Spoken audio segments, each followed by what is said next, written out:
Guys welcome back to my channel. आज फेरि धेरै दिन बाद पछि नयाँ भ्लग लिएर आइरहेको छु। भल चाहिँ 4 बज्दैछ। म चाहिँ प्र्याक्टिस जानु आँटेको भलिबलको। यहाँ मेरो भाइ रेडी भएर टेप लगाउँदैछ त। अन्त हामी चाहिँ अब माथि होमसम्म जाने नि त प्र्याक्टिस गर्नु। दिउँसो त्यही अब यसलाई ल्याउँदा स्कुलबाट ल्याउँदा ओर्दै त्यतिकै टाइम बितिहाल्यो काम पर्दा ओर्दा। अन्त अब चाहिँ प्र्याक्टिस गएको तपाईँहरूलाई म देखाउँछु नि। अब रेडी भएर हिँड्नु लागेको बाइकमा बसिरहेको छु। हामी चाहिँ अब प्र्याक्टिस जाँदैछ। बाइकमा गएको दुई भाइ।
हामी चाहिँ यहाँ ग्राउन्ड आइपुगिसक्यो तर अहिलेसम्म कोही आएको छैन। हाम्रो कोर्ट चाहिँ यही हो, होम्स ग्राउन्ड।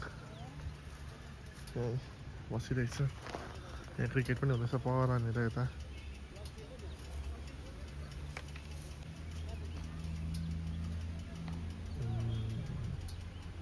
मेरो भान्जी चाहिँ पुग्यो। म चाहिँ अस्ति भर्खरै जिएफआई खेलेर आएको। खै कृषि खाइ भनेको यहाँ अनिस भाइ अहिलेको लिब्रो फर्ममा भएको लिब्रो यतानिर। अगाडि राजामा बसिरहनु भएको रहेछ यहाँ पर नानीहरूसँग।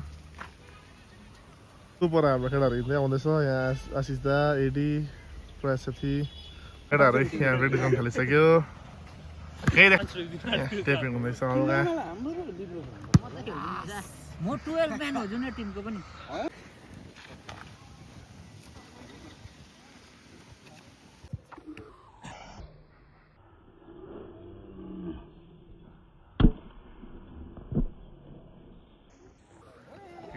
प्र्याक्टिस पनि सकिसक्यो। हामी घर फर्किँदैछ। अब पुग्छ फ्रेस हुनुपर्छ। घर पनि पुगिसकेँ। यसो फ्रेसहरू हुनुपर्ने। फ्रेस भएर चाहिँ अन्त पढ्नुपर्ने इक्जामको लागि। तपाईँलाई भेट्छु। मैले चाहिँ सामान किनेर छोडेर जानु भएको छ तल दोकानमा। अब एकछिन जानु पऱ्यो त्यो ल्याउनु। ल्याइदिनै पऱ्यो फेरि घरको सामान चाहिँ।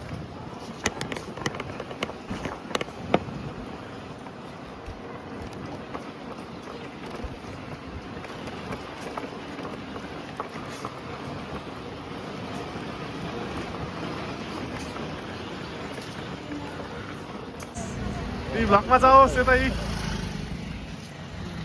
यहाँ चाहिँ हाम्रो दिदी हुनुहुन्छ दिपना दिदी। Like share and subscribe. ल जाओस् जाओस्। एक चुटकीमा आउँछ अब। आउनुहोस् उहाँ परबाट बिचको बाइक हो मेरो एक चुटकीमा आएको नि हो। यतिको आवाज हुँदैन। वाह फेरि बाइक घुमाउँदै हुनुहुन्छ। एक चुटकीमै पुगेको तर अरू चाहिँ हुनु भएको छ हिँडिहाल्दा। राति चाहिँदैन होला हौ त्यस्तो। जाओस् जाओस्। कसैलाई इनफिल्डको बाइक लिनु छ भने चाहिँ कन्ट्याक्ट माई ब्रदर। तल सोरुममा गएर मन पनि लिएँ। दिदीलाई पनि भेटेँ, दाजुलाई भेटेँ। अब घर फर्किँदैछु।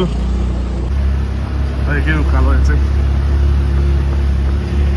यतिमै हेर्नुपर्छु म। तपाईँहरूलाई राम्रो लाग्यो होला। लाइक सेयर कमेन्ट गरिदिनुहोस् यो ब्लगलाई। अनि भोलि पर्सितिर फेरि नयाँ कन्टेन्ट बनाउने छु। Thank you for watching. Bye.